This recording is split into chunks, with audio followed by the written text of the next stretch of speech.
ರಾಜ್ಯದಲ್ಲಿ ಯಾಕೋ ಬಾಣಂತಿಯರ ಸರಣಿ ಸಾವು ಮಾತ್ರ ನಿಲ್ತಾ ಇಲ್ಲ. ಡಿಸೆಂಬರ್ 20ರಂದು ಐಶ್ವರ್ಯ ಎಂಬಾಕೆಗೆ ಹೊಸಪೇಟೆಯ ತಾಯಿ ಮತ್ತು ಮಕ್ಕಳ ಆಸ್ಪತ್ರೆಯಲ್ಲಿ ಸಿಸೇರಿಯನ್ ಆಗಿತ್ತು. ಹೆರಿಗೆ ಬಳಿಕ ಹೊರಗಡೆಯಿಂದ ಇಡ್ಲಿ ತರಿಸಿ ತಿಂದಿದ್ರು. ಆರೋಗ್ಯದಲ್ಲಿ ಏರ್ಪೇರಾಗಿತ್ತು ಅಂತಿದ್ದಾರೆ. ಕೊಪ್ಪಳದ ಜಿಲ್ಲಾ ಆಸ್ಪತ್ರೆಗೆ ದಾಖಲಾಗಿ 2 ದಿನಗಳ ಬಳಿಕ ಈಗ ಬಾಣಂತಿ ಸಾವನ್ನಪ್ಪಿದ್ದಾರೆ. ಫುಡ್ ಪಾಯ್ಸನ್ ನಿಂದ ಸಾವು ಅಂತ ಶಂಕಿಸಲಾಗಿದೆ.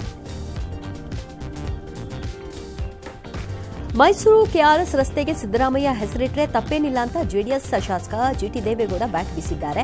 ಪ್ರಿನ್ಸಸ್ ರಸ್ತೆ ಅಂತ ನಾಮಕರಣ ಮಾಡಿಲ್ಲ ಅಂದ್ರೆ ಸಿದ್ದರಾಮಯ್ಯ ಹೆಸರಿಟ್ಟರೆ ತಪ್ಪೇನಿಲ್ಲ ಅಂದಿದ್ದಾರೆ. ಬಿಡದಿ, ನೆಲಮಂಗಲ, ಹೊಸಕೋಟೆಗೂ ಕೂಡ ನಮ್ಮ ಮೆಟ್ರೋ ಸೇವೆ ಸಿಗುತ್ತಂತೆ. ಈ ಸಂಬಂಧ ಬಿಎಂಆರ್ಸಿಎಲ್ ಅಧಿಕಾರಿಗಳು ಡಿಪಿಆರ್ ಅನ್ನು ರೆಡಿ ಮಾಡುತ್ತಿದ್ದಾರಂತೆ. ಶೀಘ್ರದಲ್ಲೇ ಡಿಪಿಆರ್ ಅನ್ನು ಸರ್ಕಾರಕ್ಕೆ ಸಲ್ಲಿಕೆ ಮಾಡಲಿದ್ದಾರೆ. ಅಲ್ಲಿಗೆ ಈ ಕಡೆಗೆ ಒಂದು ಹಾಕ್ಬಿಡಿ, ತುಮಕೂರುವರೆಗೂ ಬೆಸ್ಟ್ ಆಗ್ಬಿಡುತ್ತೆ, ಎಲ್ಲ ಕರೆಕ್ಟಾಗಿ ಆಗುತ್ತೆ.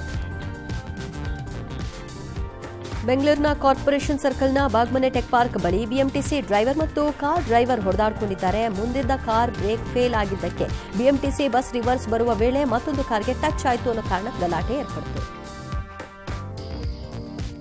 ಧಾರವಾಡದಲ್ಲಿ ಮನೆ ದರೋಡೆಗೆ ಯತ್ನಿಸಿದ ಆಂಧ್ರ ಪ್ರದೇಶದ ನಾಟೋರಿಯಸ್ ಕ್ರಿಮಿನಲ್ 2 ಕಾಲಿಗೆ ಪೊಲೀಸರು ಗುಂಡಿಕ್ಕಿದ್ದಾರೆ. ಕರೆಕ್ಟಾಗಿ ಮಾಡಿದ್ದೀರಾ.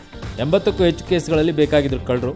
ನವಲೂರು ಗ್ರಾಮದ ಮನೆಯೊಂದಕ್ಕೆ ಕನ್ನ ಹಾಕಿದಾಗ ಪೊಲೀಸರು ಗುಂಡು ಹಾರಿಸಿ ಪಾಲಾ ವೆಂಕಟೇಶ್ವರ ರಾವ್ನನ್ನು ಬಂಧಿಸಿದ್ದಾರೆ. ಅರೆಸ್ಟ್ ಮಾಡಿ ಕರೆತರುವಾಗ ಪಿಎಸ್ಐ ಸೇರಿ ಇಬ್ಬರ ಮೇಲೆ ದಾಳಿಯನ್ನು ಮಾಡಿದನಂತೆ.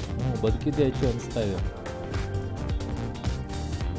ದೆಹಲಿಯ ಆಪ್ ಸರ್ಕಾರ ಮಹಿಳಾ ಸಮ್ಮಾನ್ ಯೋಜನೆಯಡಿ 2100 ರೂಪಾಯಿಗಳನ್ನು ಘೋಷಿಸುವುದು ವಿವಾದಕ್ಕೀಡಾಗಿದೆ. ಇದನ್ನು ಸೆಕ್ರೆಟೇರಿಯೇಟ್ ವಿಭಾಗೀಯ ಆಯುಕ್ತರನ್ನ ತನಿಖೆ ಮಾಡುವಂತೆ ಎಲ್ಜಿ ಸೂಚಿಸಿದ್ದಾರೆ. ಸರ್ಕಾರೇತರ ಜನರ ವೈಯಕ್ತಿಕ ಡೇಟಾವನ್ನು ಹೇಗೆ ಸಂಗ್ರಹ ಮಾಡ್ತೀರಾ ಅಂತ ಕೇಳಿದೆ.